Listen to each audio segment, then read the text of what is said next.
नमस्कार विद्यार्थी मित्रांनो, KTHM ई लर्निंग या प्लॅटफॉर्मवर मी कांचन शेटे तुम्हा सर्वांचे पुन्हा एकदा स्वागत करते.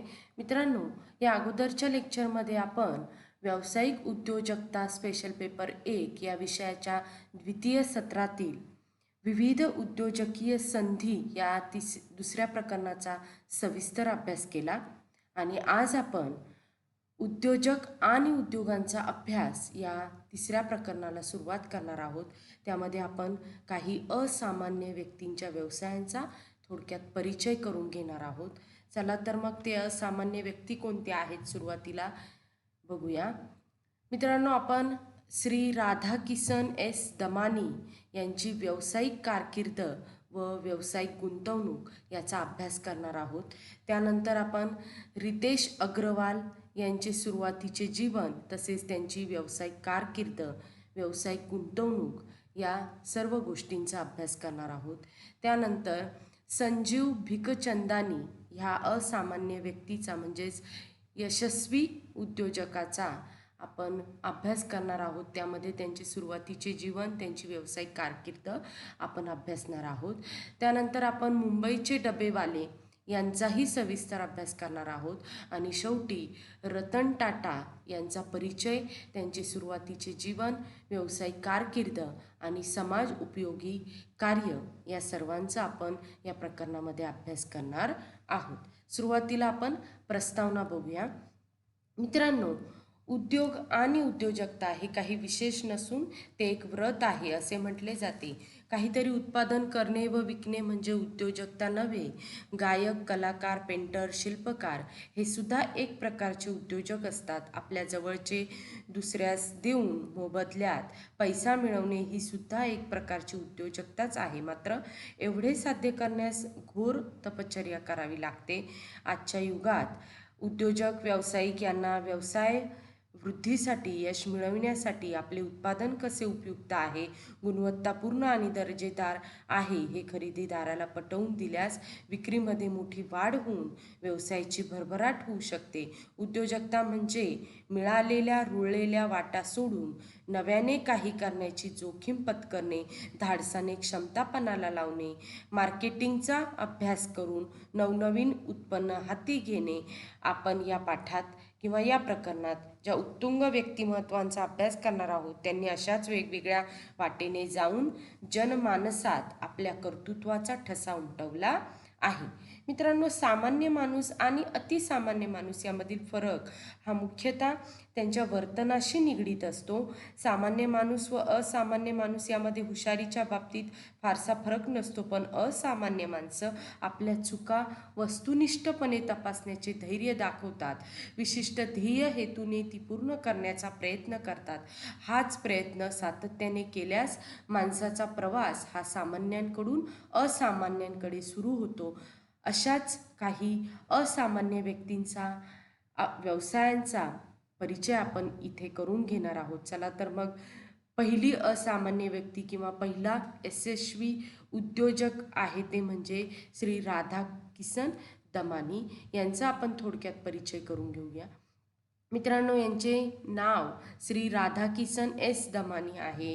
यांचा जन्म 1954 झालेला आहे. यांचे जन्म ठिकाण बिकानेर राजस्थानमधील आहे. त्यानंतर यांचे शिक्षण मुंबई विद्यापीठामध्ये झालेले आहे. यांचा पत्ता अल्टामाउंट रोड, मुंबई येथे यांची रहिवासी हे आहे. त्यानंतर यांचा व्यवसाय हे व्यावसायिक गुंतवणूकदार आहे. तसेच हे डीमार्टचे संस्थापक आहे आणि यांची एकूण संपत्ती ही $17.9 बिलियन आहे.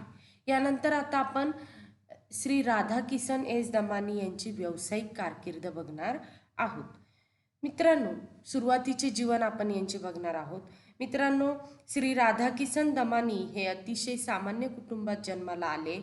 मुंबईमध्ये एक रूमच्या फ्लॅटमध्ये ते राहत होते. त्यांचे शिक्षण मुंबई विद्यापीठात कॉमर्स शाखेत झाले. मात्र पहिल्याच वर्षी ते अनुत्तीर्ण झाले.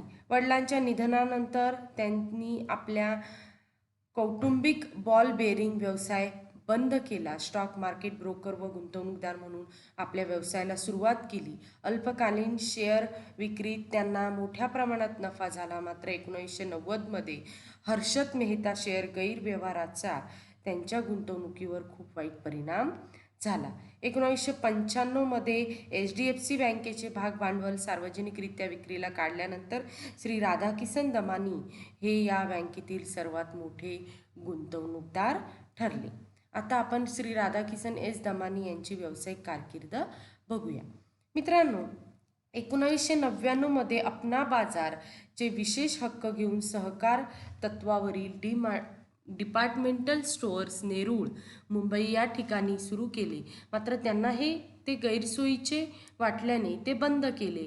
सन 2000मध्ये त्यांनी आपला शेअर मार्केट ब्रोकर व गुंतवणूकदार म्हणून व्यवसाय बंद केला. 2002मध्ये स्वतःचा एकाच छताखालील साखळी पद्धतीचे डीमार्टचे स्टोअर पवई, मुंबई या ठिकाणी सुरू केले.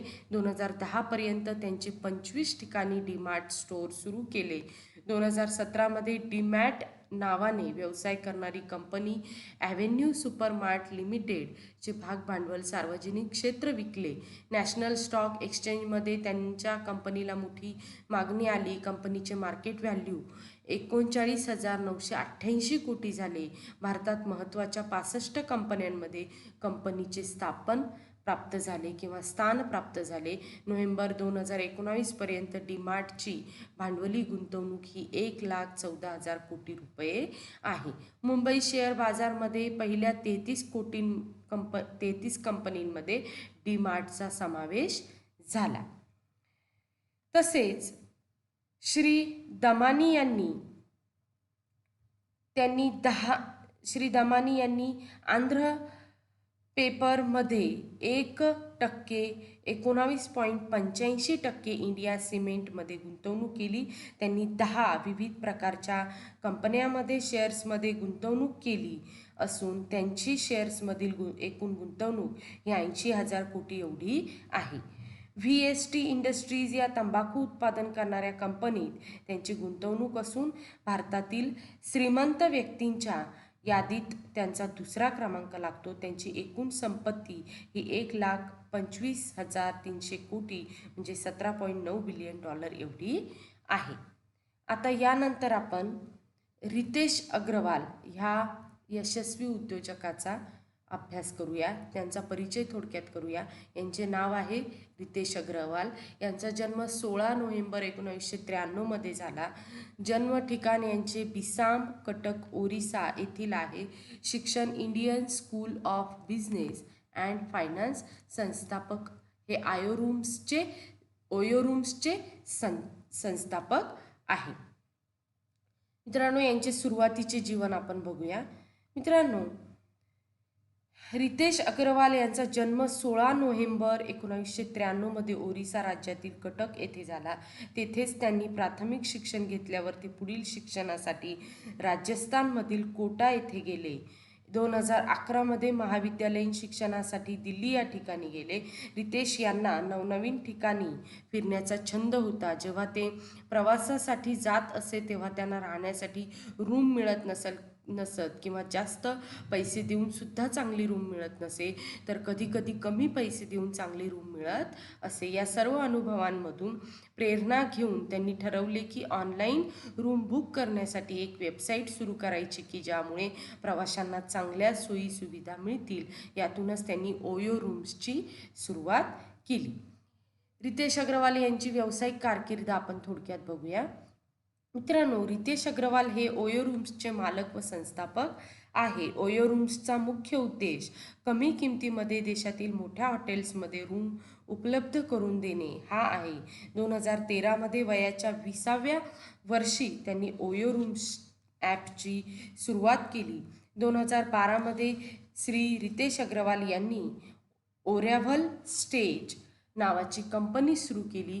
काही महिन्यातच नवीन चालू झालेल्या कंपन्यांमध्ये गुंतवणूक करणाऱ्या व्हेंचर नर्सरी या कंपनीकडून त्यांना 30 लाखाचा फंड मिळाला. खूप कमी कालावधीमध्ये त्यांच्या कंपनीला यश मिळाले, त्यामुळे खूप उत्साहित झाले व बारकाईने काम सुरू करू लागले.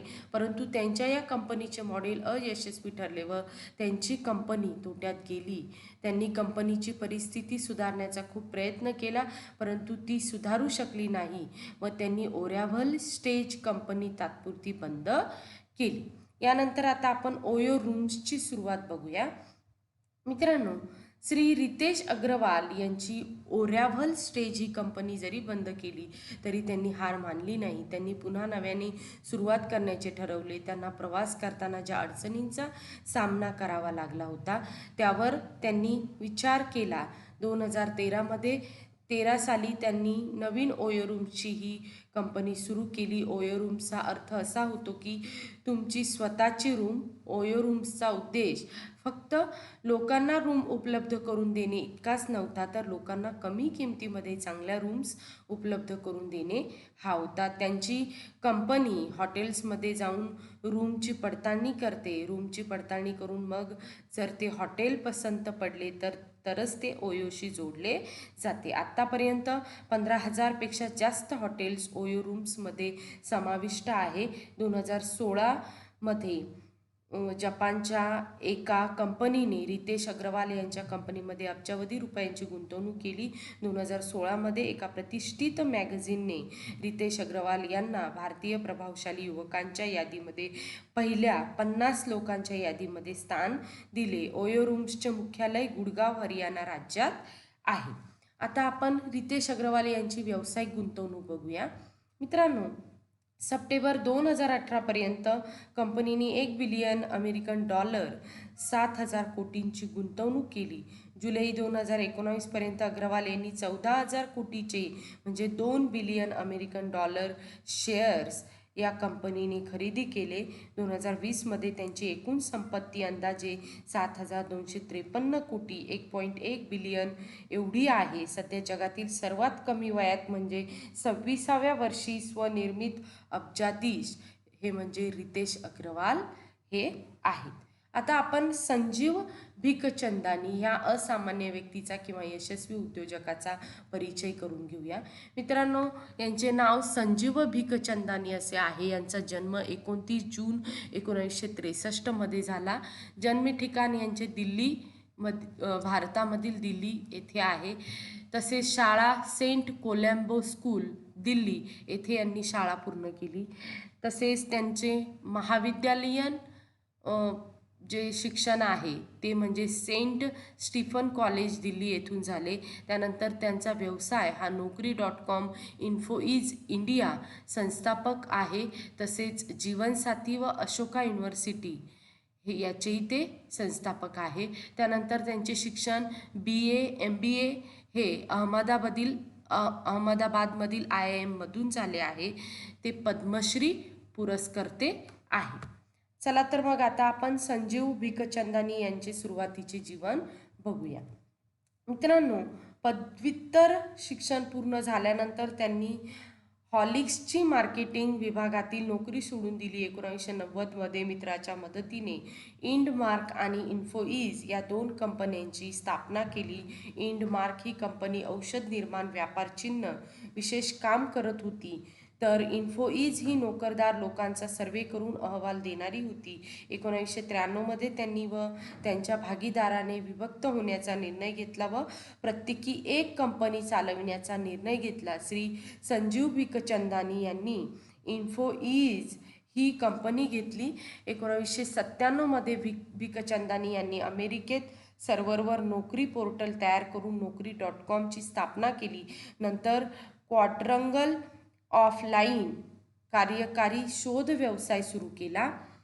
तसेच 2005मध्ये Naukri.com ही भारतातील सर्वात मोठी वेब आधारित रोजगार माहितीची वेबसाईट असल्याचे नोंदविले गेले.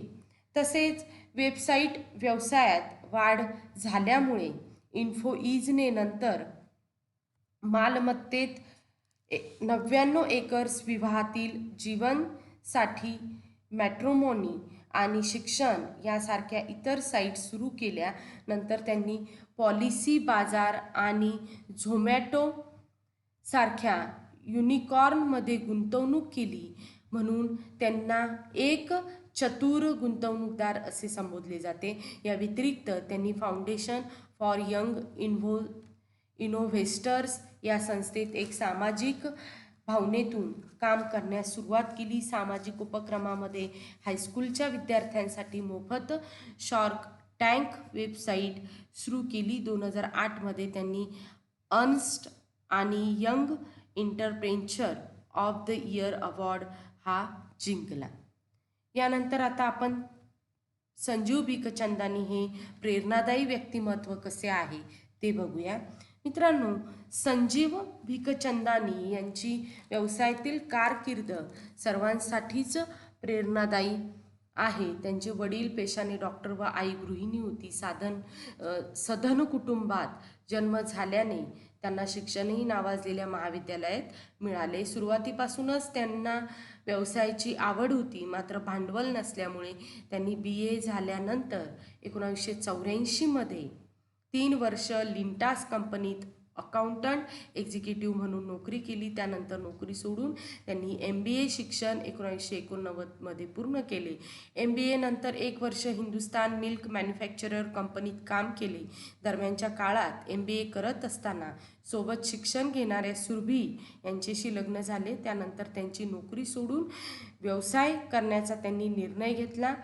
त्यांच्या पत्नीचीही त्यांना साथ होती. 1990मध्ये त्यांनी मित्राच्या मदतीने इंडमार्क व इन्फोइज या 2 कंपनी स्थापन केल्या. या दोन्ही कंपन्या आपल्या घरातच सुरू केल्या. इंडमार्क ही ट्रेडमार्क व डेटाबेस संबंधी कंपनी आहे, तर इन्फोइज ही नोकरी शोधणाऱ्यांसाठी माहिती पुरविणारी कंपनी म्हणून काम करत होती. यात त्यांना अपेक्षित यश न आल्याने त्यांनी वेगवेगळा व्यवसाय करण्याचा निर्णय घेतला. मित्राला इंडमार्क कंपनी मिळाली, तर संजीव भिकचंदानी यांना इन्फोइज ही कंपनी मिळाली. ही कंपनी सुरुवातीला नावापुरतीच होती, त्यामुळे काही काळ त्यांनी एका कंपनीत सल्लागार म्हणून नोकरी केली. अशा पद्धतीने संजीव भिकचंदानी हे प्रेरणादायी व्यक्तिमत्व आहे. आजच्या लेक्चरमध्ये आपण रितेश अग्रवाल तसेच राधाकिसन एस दमानी आणि संजीव भिकचंदानी यांच्या संपूर्ण जीवनाची, व्यवसायाची, गुंतवणुकीची कारकीर्द बघितली. आज इथेच थांबूया. धन्यवाद.